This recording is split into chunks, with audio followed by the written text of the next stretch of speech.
Good morning. My name is Dawn Black. I am the creator of the Wikipedia and sacredhearth.com.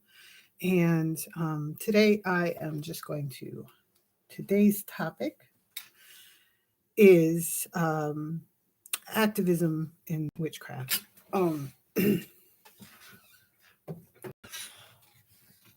Should witches be activists? Should witches seek social change? Should witches do magic for activist purposes? Should we go to marches? Should we boycott places? Should we um, vote with our dollars? Should we write letters? I am here to tell you, to argue, that yes, we should. And there is it's not a radical idea. Witchcraft is, and many of your folk forms of folk magic, the magic of the common folk versus your ceremonial magic, that, say, the kings or queens, personal astrologer slash magician advisor would um, perform. Witchcraft is folk magic. Witchcraft is the magic of the common people. Witchcraft is the tool of people who have nothing else, um, no other way to get what they need. It is the tool of the forgotten people, not just witchcraft, but hoodoo, other um, folk magic. It's the magic of the common folk. And traditionally, the common folk have been left to their own devices, ignored, if not purposefully, then by simply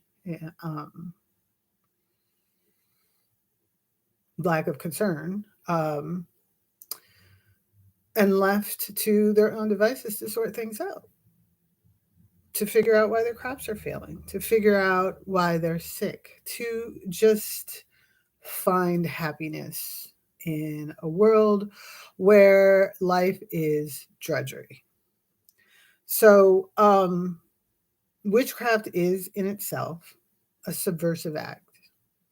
And when I say witchcraft, I am again sort of bundling other folk magic practices into my conversation here. This practice, the practice of witchcraft is sort of again, when you have nowhere else to turn, um, the witch, the person who had this little bit of power in a powerless community, who was ruled by a lord or a master or a king, um, the witch, or whatever the cultural equivalents would have been, the person that people came to for those, for help with those little issues, um, healthcare, women's health, especially, um, healthcare for their animals as well as for the people. And of course, animals were life if you had them. Some of these communities weren't even allowed to have livestock.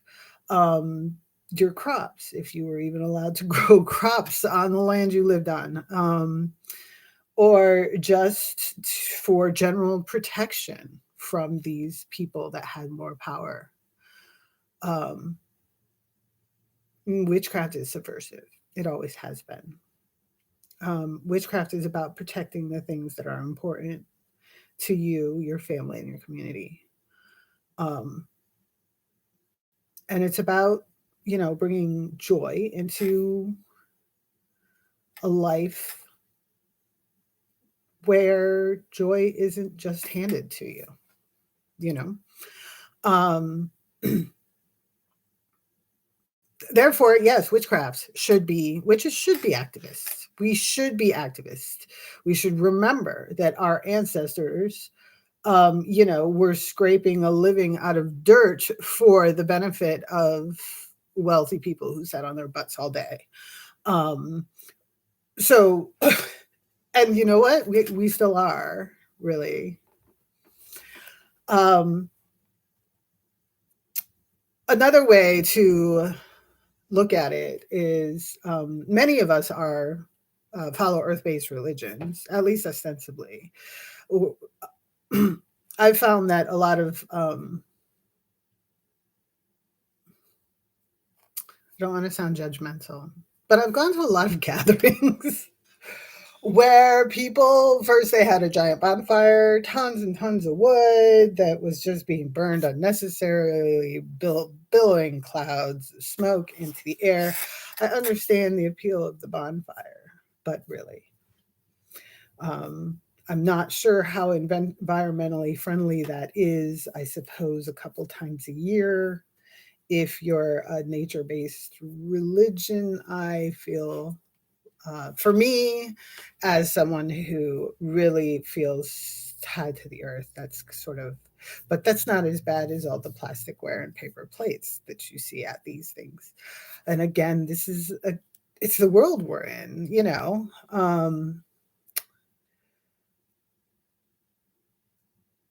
Not all of our nature based religion, not all of the people who are in a nature based religion are environmental activists. I think more and more people are now than perhaps they were back in the 90s. Not that we didn't know about climate change, we were just, not thinking of it at the time. Um, I remember at the time there was the reclaiming tradition, which with Starhawk, which was activists for women's feminist activists as well as environmental. And Starhawk and I do not agree entirely on, like, I don't know, the big stuff as far as the cosmology, the metaphysical stuff, but I think we agree on the practical, physical stuff. We, as witches, should be reclaiming our power to protect our communities and our environment. We should not be ignoring the power that we have. Um, to do that, witchcraft is not an aesthetic. It's an aesthetic. It's a way of life, and I don't know if she would say all this. This is my spiel. Anyway, recently I went, actually as part of looking up stuff for this particular episode, I looked her up and I find out she's doing permaculture training now. That's awesome. I will probably do an episode on permaculture, and by permaculture goes just hand in hand with witchcraft and any nature-based religion that may be associated with it. Not all witches follow a nature-based religion. I'm not trying to imply that they do. Not all people who follow any other folk magic tradition analogous to traditional witchcraft are following a nature-based religion either. So, but those of us who do will probably find a lot to appeal in permaculture principles.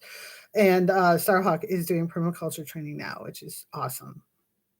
Um, there's also been a lot of people standing up in the past year for Black Lives Matter, uh, climate change, the issues of our time, which are definitely worth standing up for. My biggest concern at the moment is, and has been like for most of my life, is the environment. I believe as a witch that it is, or as I guess a spiritual person who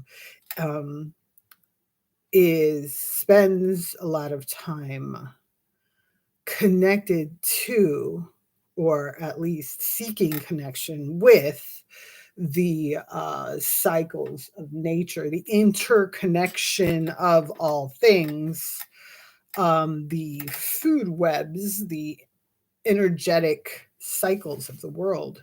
Um, and again, as I mentioned in my last stream, this is deeply connected to my gardening. My garden is a physical expression of that spirituality. Um, Environmental issues have always been just of utmost importance to me. And that's not to say that other like social issues aren't.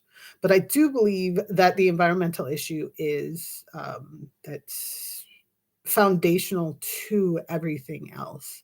I feel like if we can get everyone to respect our planet, that perhaps people will start respecting everyone on it, and the rest of it will kind of fall in place. It's kind of a trickle up activism, if you will. Um, as far as climate change goes right now, I feel like what we are seeing as a result of climate change currently is a lot more. Well, there's going to be a lot more natural disasters. There have been in the past few years: more fires, more floods, more severe storms, more droughts. That is part of the climate change thing. There's going to be more diseases, more uh, zoonosis, diseases crossing over between animals and people. We are seeing that already. We've seen that.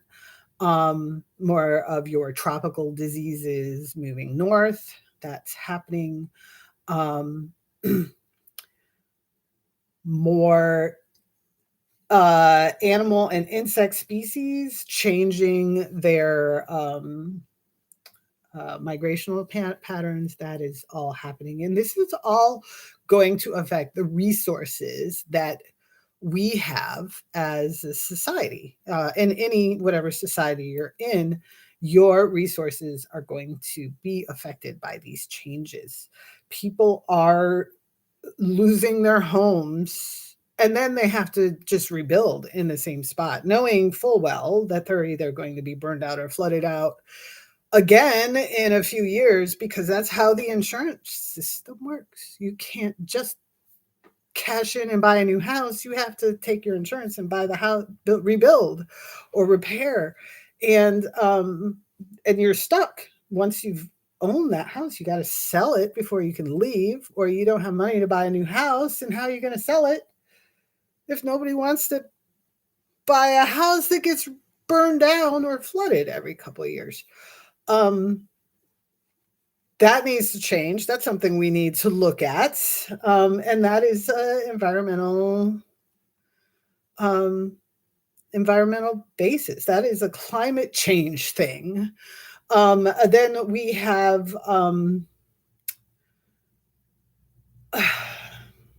I was listening to somebody recently who's making a connection to the increase in human trafficking. I'm not sure human trafficking has increased, or we just know more about it now, but definitely migrant workers. There's a lot of human trafficking involved with migrant workers.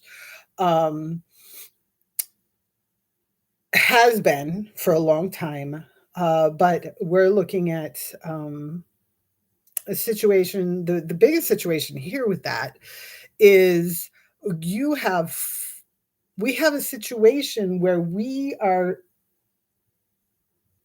to have cheap food because we can't pay our workers enough to actually live, and the farmers need to be able to live.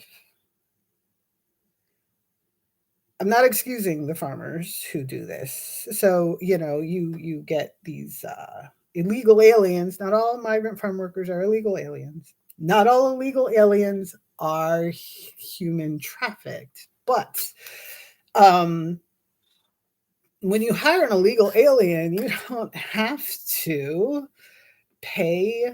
Um, you don't have to pay them minimum wage. You don't have to follow any of the laws associated with um, labor. You can work them 12 hours a day. You can make them sleep in a big room. You can pay them crap because there's nobody around to protect their rights. Not that anybody who can't afford a lawyer has rights anyway. But and then if they go and they complain, then they're going to not only get deported, they're going to get raided. And all of the people who work there are going to get arrested, detained, separated from their families, and deported. And you, the slimy employer, are going to get a fine. Maybe you're not going to get shut down. You're not going to. No, the crime is theirs. You're just. This is something, and the same goes if whether you're paying them or not. Whether these people are your underemployed underpaid illegal employees or your slaves, it is still them that is going to suffer if you get caught.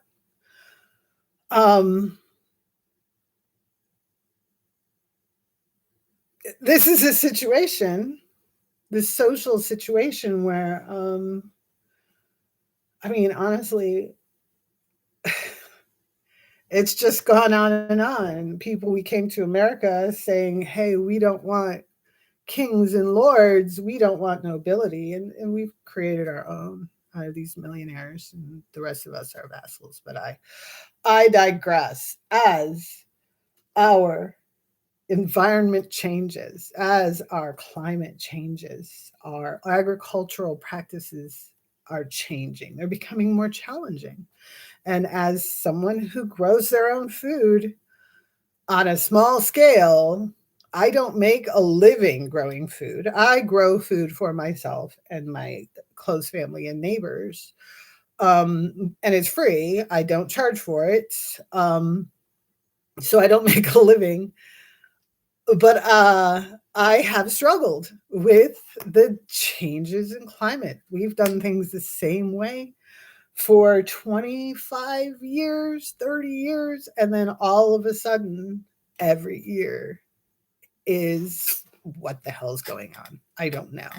We've never had significant droughts around here. And 2 years ago, drought, 3 months of drought. Last year, it was so humid, everything molded. All of my fruits were covered with mold. It's never happened before.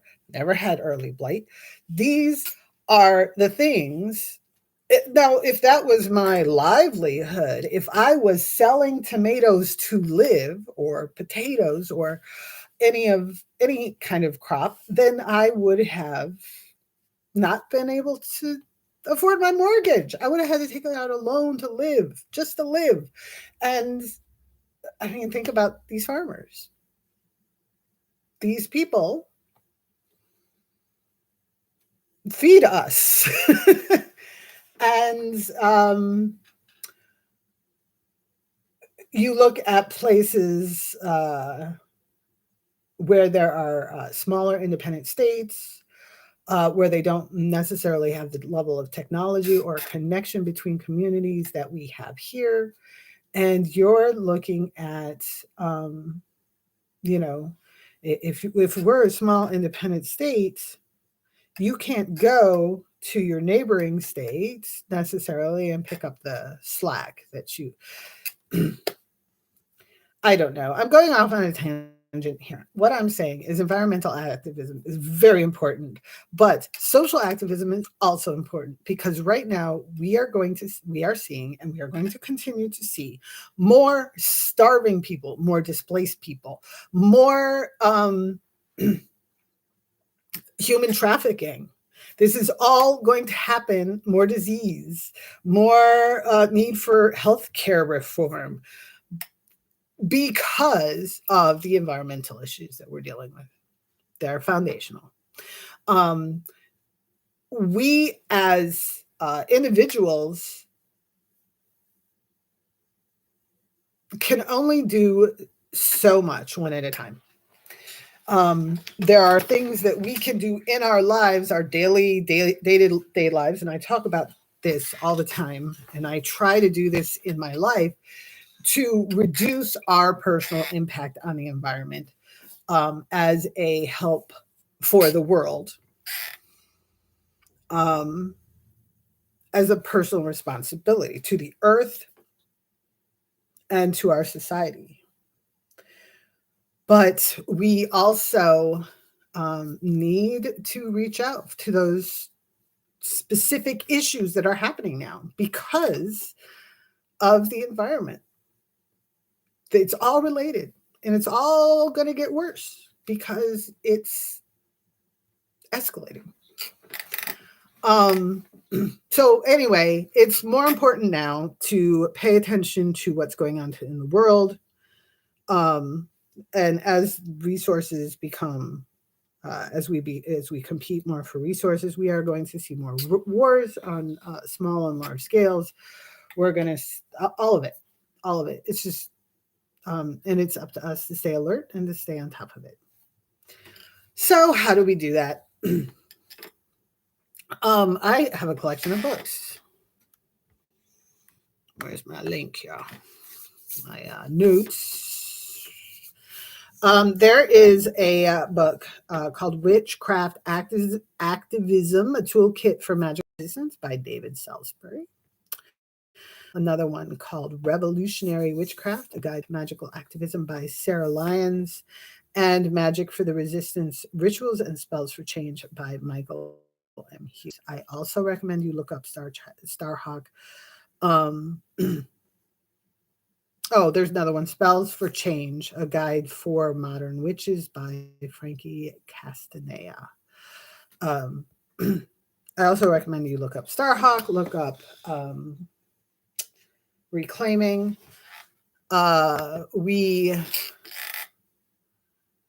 There's so much to do. There's so much that needs doing. And in part, this little lecture is sort of my, I'm going to talk about this stuff in these casts. I will be talking about this stuff, and this is why. Because as a witch, as a cunning folk, as a cunning woman, it is, I feel like it's my responsibility. I do the little things around the house to reduce my footprints as much as possible. Many of my lifestyle choices are environmental. And so I hope to talk about these things, help you make small changes that aren't, because I understand that not everybody can go out and march. We all have to make a living. Some people can go out and march. Some people can't. But there are other things that we can do. I'm not sure nonviolence marching is the thing to do necessarily. But there are things, I'm not sure. Is it a thing to do? It is a thing to do. But I'm not sure it's that effective anymore. Was it ever that effective? I don't know. I feel like real change doesn't happen until the leaders start to get real nervous. And as long as their pocketbooks are not affected, as long as their yachts and their second houses are still, bringing them satisfaction, I don't think they care if we march. So marching, yes, because it brings visibility to a situation. It lets the other people, like you and me, who are watching, know that there's a bunch of people who care about these things. But our rulers, the people in charge, they're ruled by money and re-election. They don't care.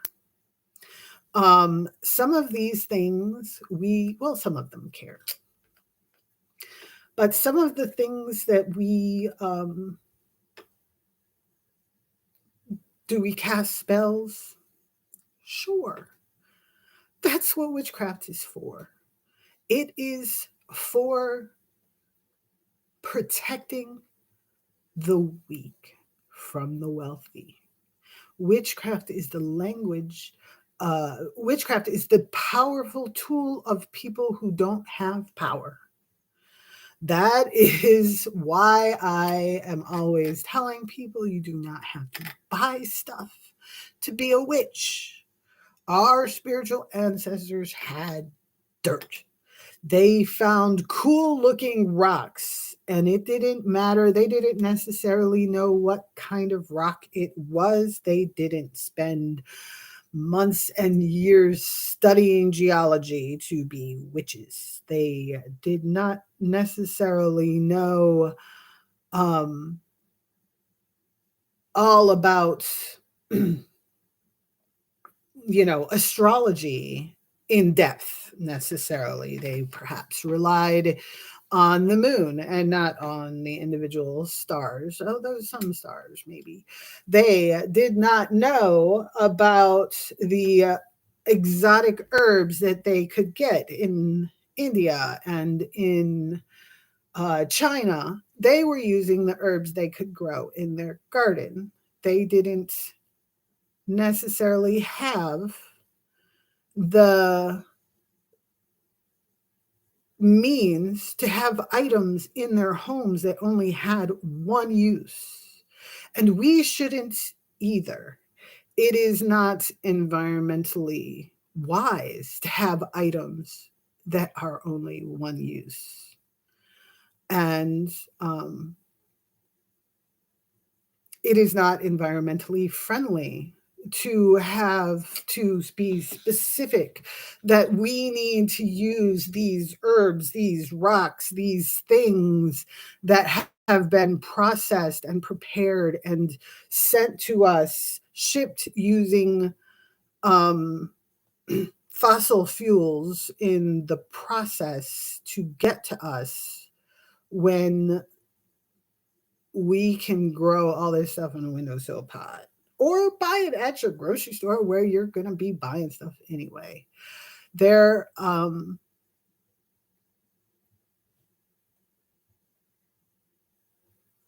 environmental activism isn't just about marching.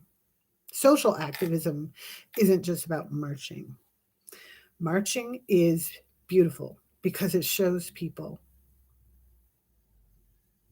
that other people are thinking about the same things you're thinking about. It creates an energetic atmosphere that is very powerful. But the little choices that we make every day are also very important. If we're in a place where there's not a lot of water to share, we should be thinking about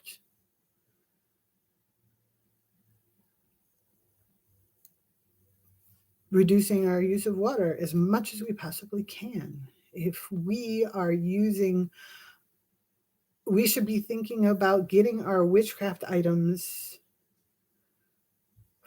from local sources, our food from local sources, if we can't grow it ourselves. I know not everybody can grow your own food.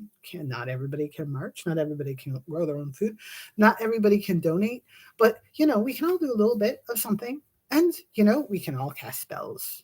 I do encourage political spell casting. I know it is controversial, but, we're witches. And it's our job to protect our communities by whatever means we can. And, if you can't donate, if you can't march, if you can't you know, grow food and hand it out to your neighborhood, to your people locally.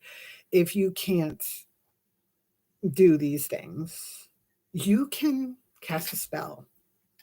If that's all you can do, that's something, and that is something that you should do. And of course, we should also be using magic on top of all the other things that we do. Marching is so powerful. I don't know if you've been to a march, if you've ever raised energy with a group of witches and you've gone to a march, that it's a very similar, beautiful, energetic experience. Definitely recommend. And of course, for me, where I am now, I live pretty far from any place where marches happen. Um, and well, I guess my kids have been going to marches, so I've been staying home and growing the food. So the generation, the torch has been passed. Um, so that's my spiel. Yes, witches should be activists. If all you have is magic, use your magic. Make a difference with it. But do other things too. Do what you can. We can only do what we can.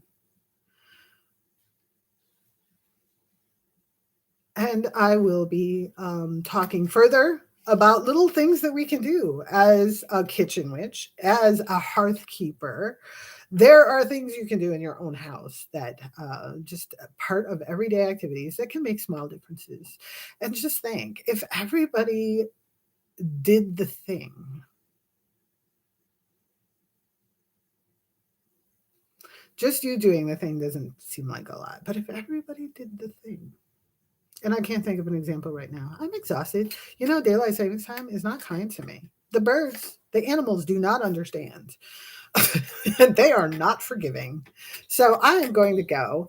I hope you have a wonderful week. I will see you tomorrow morning. Um, and I do have some videos that I did promise. They are in the editing phase right now. We've had, again, daylight savings time kicked my butt. But I do hope to have them out tomorrow. So thank you for your patience. Thank you for listening. And I will see you tomorrow.